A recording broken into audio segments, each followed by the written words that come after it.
Chairman PCB Mohsin Naqvi की जानिब से पाकिस्तान टेस्ट क्रिकेट टीम के एजाज में एशाइया दिया गया। मोहसिन नकवी का कहना था कि खिलाड़ियों ने बेहतरीन कारकर्दगी दिखाकर कौम का सर फख्र से बुलंद किया। चेयरमैन पीसीबी ने खिलाड़ियों की मेहनत, जज्बे और टीम वर्क को सराहा।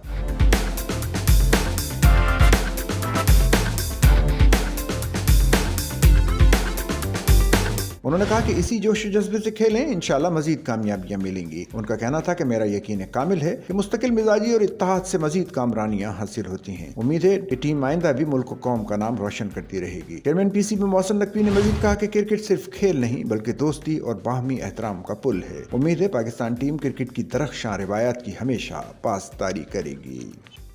सच्चल न्यूज़ नेटवर्क की वीडियोस में खुशामदीद। नाजरीन, वीडियो से मुतालिक अपनी कीमती राय का इजहार कमेंट बॉक्स में ज़रूर करें और चैनल को सब्सक्राइब करें।